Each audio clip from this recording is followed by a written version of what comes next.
Hello guys, welcome back to my YouTube channel SK study a way of success. और यहाँ पे लेके आए हम गुरु बीजाणु जनन जो कि पुष्टि पादपों में लैंगिक जनन का अपना नेक्स्ट लेक्चर है। सारे लेक्चर आपको प्लेलिस्ट में मिल जाएंगे। प्लेलिस्ट का जो सेक्शन है वो डिस्क्रिप्शन बॉक्स के अंदर दिया गया है, जाके आप चेकआउट कर सकते हैं। और चैनल पर नए हैं तो प्लीज यार चैनल को सब्सक्राइब करें, वीडियो को लाइक करें, अपने दोस्तों के साथ वीडियोस को फटाफट एक बार क्या कर देंगे, शेयर कर देंगे। कोई कहीं से भी दिक्कत आ रही ना, बिल्कुल आप कमेंट बॉक्स में कमेंट कर देंगे, हम आपके साथ हैं, थे, रहेंगे यार लाइफ टाइम के लिए।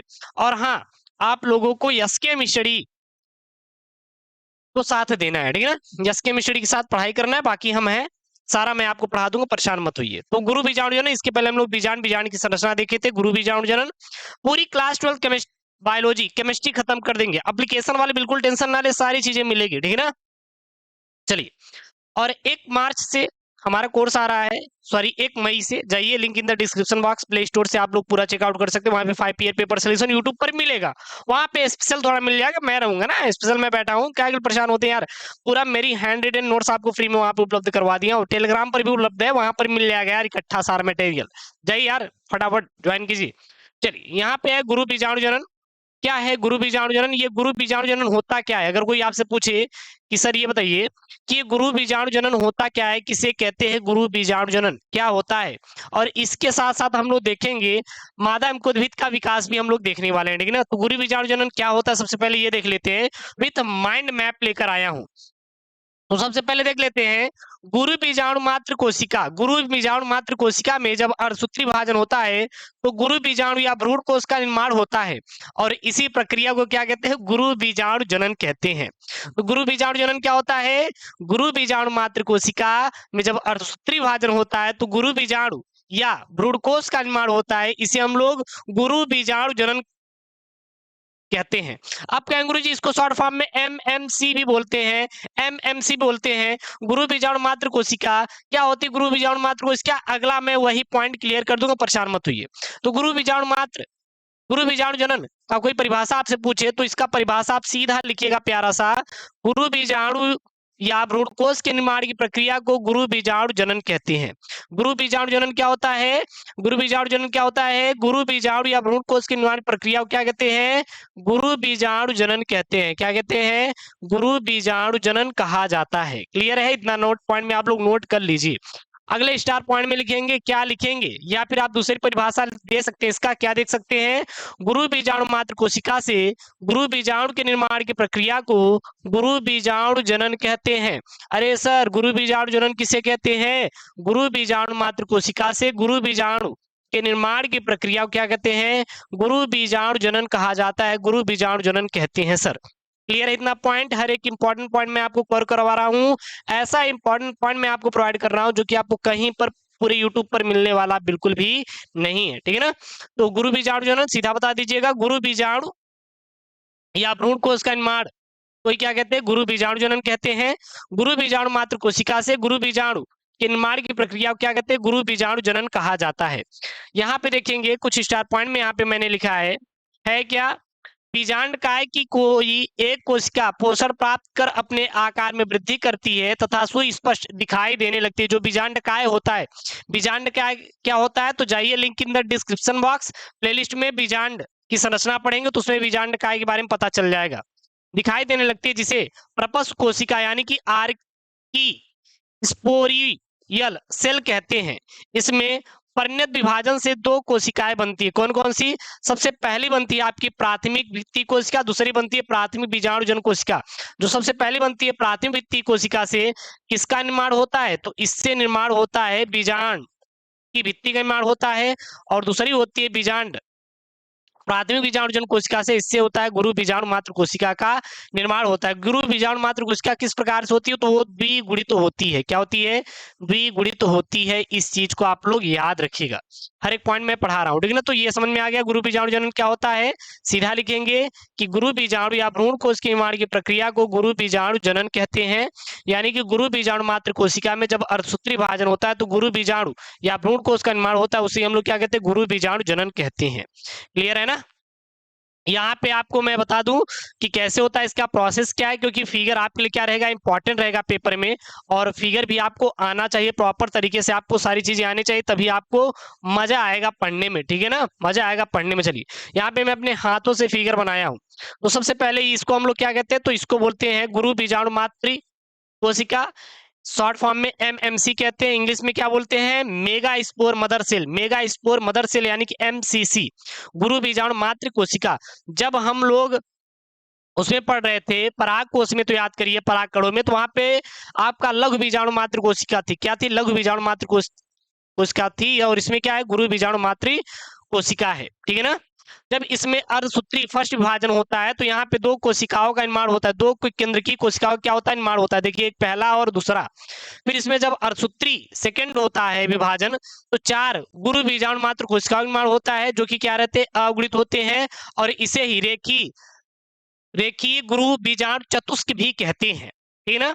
और इसमें से जो तीन होता है, तीन तीन जो यहाँ पे हमारी कोशिकाएं होती हैं, यह कैसी होती है, अपहासित गुरु बीजाणु होती है, यानी कि नष्ट हो जाती हैं। ये अपहासित हो जाती है, यानी कि ये जो गुरु बीजाणु होती हैं कोशिकाएं, ये क्या हो जाती है, नष्ट हो जाती हैं। और एक बची रहती है, जो कि क्या रहती है, क्रियाशील गुरु बीजाणु रहती है। और यही क्या है, आपका गुरु बीजाणु जनन है। इसको हम लोग कैसे लिखेंगे, ये देख लेते हैं नीचे। स्टार पॉइंट मैंने यहाँ पे चीजों को अच्छे तरीके से डिस्क्राइब किया है। अगर लिखना रहेगा तो कैसे लिखेंगे इसको आप, तो यहाँ पे देखिएगा, गुरु बीजाणु मात्र कोशिका में अर्धसूत्री विभाजन द्वारा, जिसमें चार अगुणित गुरु बीजाणु युक्त रेखी गुरु बीजाणु चतुष्क बनता है, जिनमें से जिनमें से तीन गुरु बीजाणु नष्ट हो जाते हैं एवं केवल एक गुरु बीजाणु सक्रिय रहता है, जिसे क्रियाशील गुरु बीजाणु कहते हैं। शेष तीनों नष्ट गुरु बीजाणु क्रियाशील गुरु बीजाणु के पोषण में क्या आते हैं, उपयोग में आते हैं। मतलब जो तीन नष्ट हो जाते हैं, और यही नष्ट गुरु जो बीजाणु होते हैं, यह पोषण प्रदान करता है किसको, क्रियाशील गुरु बीजाणु को। इतना पॉइंट में चीजें क्लियर हुई कि नहीं, एक बार बता दीजिए। ये चीजें क्लियर हुई नहीं, यही चीज जो फिगर में है, यही चीज मैं यहाँ पे डिस्क्राइब किया हूँ। उसके बाद अगली हेडिंग डाल लीजिए आप लोग। हेडिंग क्या डालेंगे, जो कि इंपॉर्टेंट पॉइंट में हेडिंग है, मादा युग्मकोद्भिद का विकास। मादा युग्मकोद्भिद का विकास क्या होता है, मादा युग्मकोद्भिद का विकास बहुत ही आईएमपी वाला पॉइंट वाला है, लाड लो, बहुत आईएमपी वाला पॉइंट वाला है, नोट कर लीजिए, दबा के लिख लीजिए, नोट कर लीजिए क्या होता है। तो इसमें लिखेंगे, मतलब इसको सबसे पहले समझिए। तो इसमें क्रियाशील गुरु बीजाणु होता है। अब क्रियाशील गुरु बीजाणु किधर से बना, तो जो लघु बीजाणु जनन था, ऊपर देखेंगे यहाँ पे गुरु बीजाणु जनन था, गुरु बीजाणु जनन है ना। तो गुरु बीजाणु जनन में जब जो गुरु बीजाणु मात्र कोशिका थी, इसमें अर्धसूत्री विभाजन हुआ फर्स्ट, तो दो दो कोशिकी यहाँ पे बने, दो कोशिकाएं बनी, केंद्र की वाली दो कोशिकाओं निर्माण हुआ। फिर इसमें अर्धसूत्री सेकंड हुआ, तो यहाँ पे कितनी, चार गुरु बीजाणु बने, जिसमें से तीन अपहासित होते हैं, नष्ट हो जाते हैं गुरु बीजाणु। एक क्या होता है, एक्टिव रहता है, जिसे हम लोग क्रियाशील गुरु बीजाणु कहते हैं, जिसे हम लोग क्या कहते हैं, क्रियाशील गुरु बीजाणु कहते हैं। ये चीज आपको क्लियर है यहाँ तक, ठीक ना। उसके बाद यही जो क्रियाशील गुरु बीजाणु होता है, इससे ही देखिए क्या होगा, इसमें जब समसूत्री विभाजन फर्स्ट होता है, तो दो केंद्र की कोशिकाओं का निर्माण होता है। फिर समसूत्री सेकंड विभाजन होगा, तो चार केंद्र की कोशिकाओं का निर्माण होगा। और जब समसूत्री थर्ड विभाजन होता है, तो आठ केंद्र की कोशिकाओं का क्या होता है, निर्माण होता है। आठ केंद्र की कोशिकाओं का क्या होता है, निर्माण होता है, ठीक है ना। चीजों को समझिएगा। जब क्रियाशील गुरु बीजाणु में जब क्रियाशील गुरु बीजाणु में समसूत्री फर्स्ट हुआ, तो दो केंद्र की बना, समसूत्री सेकंड हुआ तो चार केंद्र की, समसूत्री थर्ड हुआ तो आठ केंद्र की कोशिकाओं का क्या हुआ, निर्माण हुआ, ठीक है ना। इसके बाद जो आठ केंद्र की होता है, इसमें कोशिका द्रव्य का क्या हुआ, विभाजन हुआ। किसका हुआ, कोशिका द्रव्य का क्या हुआ, विभाजन हुआ। अभी तो केंद्रक का विभाजन हो रहा था, यहां से यहां तक देखिए केंद्रक का विभाजन हो रहा था पूरा का पूरा, समसूत्री फर्स्ट, समसूत्री सेकंड और समसूत्री थर्ड। तो यहाँ पे दो केंद्र की, चार केंद्र की, आठ केंद्र की कोशिकाएं बनी, ठीक है ना। उसके बाद जो कोशिका द्रव्य होता है उसका विभाजन हुआ। जब उसका विभाजन हुआ, तो सात केंद्र की, सात कोश की और आठ केंद्र की भ्रूण कोश का क्या होता है, निर्माण होता है। क्या होता है, निर्माण होता है। जब कोशिका द्रव्य विभाजन होता है, तो सात कोश की और आठ केंद्र की भ्रूण कोश का क्या होता है प्यारे बच्चों, निर्माण होता है। क्लियर है।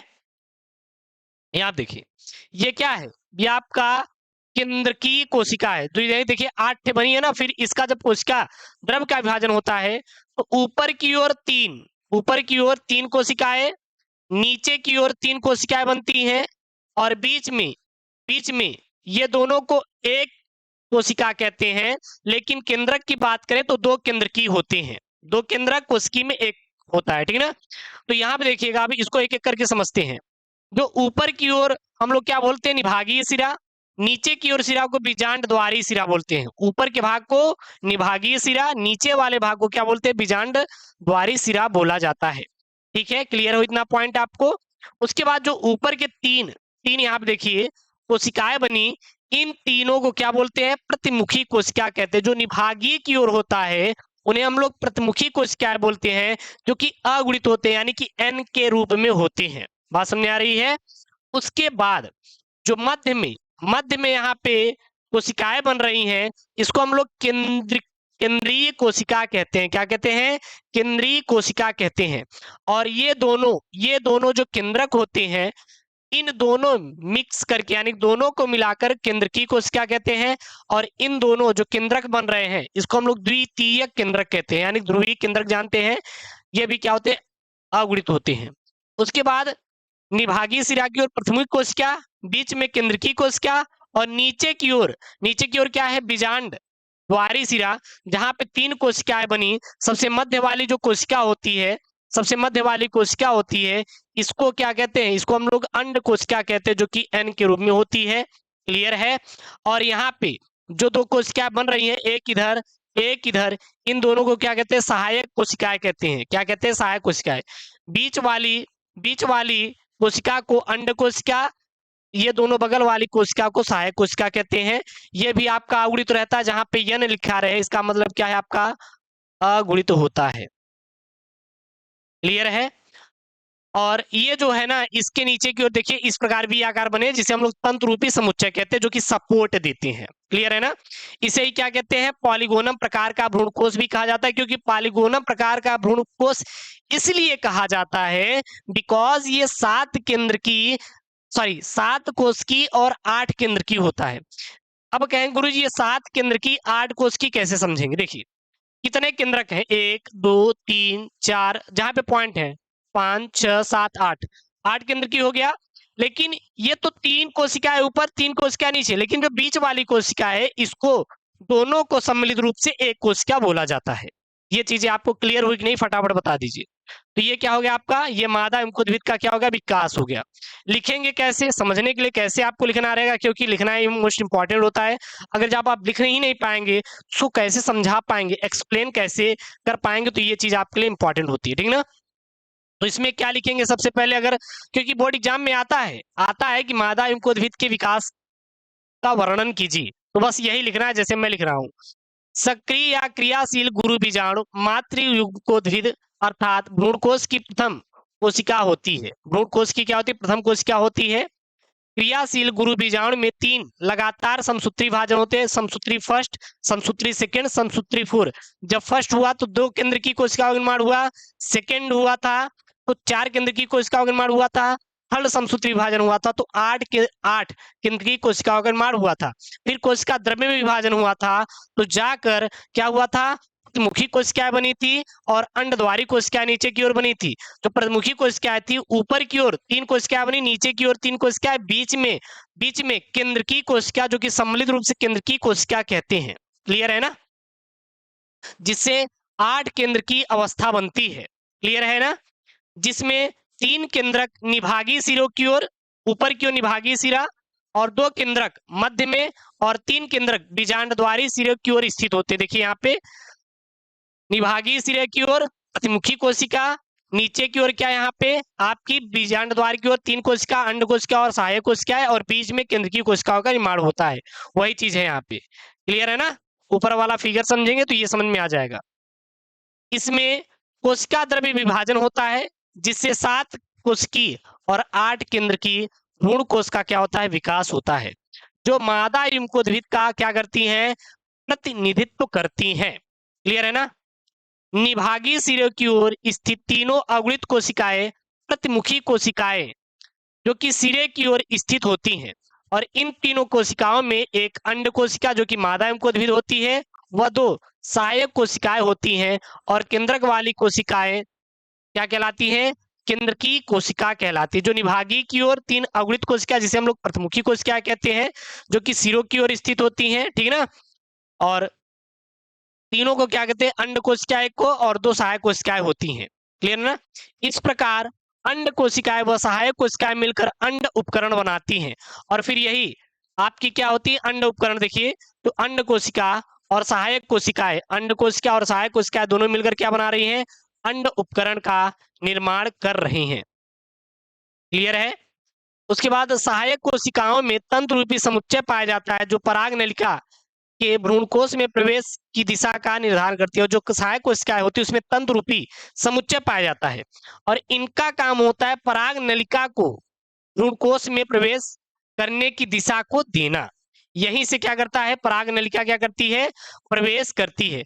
पराग नलिका कहाँ से प्रवेश करती है? जो तंत्र रूपी समुच्चय होता है, यहीं से प्रवेश करती है। आप देखिए, तंत्र रूपी समुच्चय मैंने बनाया है, जब इसको मैं आपको प्रोवाइड कर दूंगा टेलीग्राम पे, इसका पूरा पूरा नोट्स, तो आप लोग पूरा पूरा बना लीजिएगा।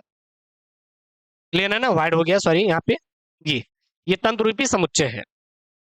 क्लियर है ना? तो ये हो गया आपका मादा एवं उद्भिद का विकास। और इसे में एक स्टार पॉइंट में लीजिएगा, एक बीजाणुज विकास क्या कहता, किसे कहते हैं? एक बीजाणुज विकास। एक क्रियाशील गुरु बीजाणु से भ्रूणकोश का विकास एक बीजाणुज विकास कहलाता है। क्या कहते हैं? एक क्रियाशील गुरु बीजाणु से भ्रूणकोश का विकास होना एक बीजाणुज विकास कहलाता है। एक प्रारूपी पॉलीगोनम प्रकार के भ्रूणकोश में 7 कोशिकाएं पाई जाती हैं और 8 केंद्रक होते हैं। पॉलीगोनम प्रकार का भ्रूणकोश अगर आपके पेपर में दे तो आप सीधा लिखिएगा कि 7 कोश की सर 8 केंद्र की होता है। तो ये आपको समझ में आएंगे नहीं, बहुत अच्छे से मैंने समझाया है। मादा एवं उद्भिद का विकास और गुरु बीजाणु जनन को मैंने बहुत ही अच्छे तरीके से डिस्क्राइब किया है, ऐसा डिस्क्राइब किया है जैसे कि आपको समझ में आ जाए। ऐसा वीडियो से मुझे नहीं लगता कहीं मिलने वाला है। सारी चीजें आपको प्रॉपर वे में दे रहे हैं, और लाइव भी मैं आपको दे रहा हूँ, रिकॉर्डेड भी दे रहे हैं, दोनों सेशन आपको मिल रहे हैं। तो आप परेशान मत होइएगा, ठीक है ना। यार चैनल पे नए हैं तो प्लीज चैनल को सब्सक्राइब कर लीजिएगा, और वीडियो को यार लाइक कर दीजिएगा, और अपने दोस्तों के साथ वीडियोस को क्या कर देंगे? शेयर कर देंगे। ओके दोस्तों, थैंक यू, जय हिंद, टेक केयर, बाय बाय।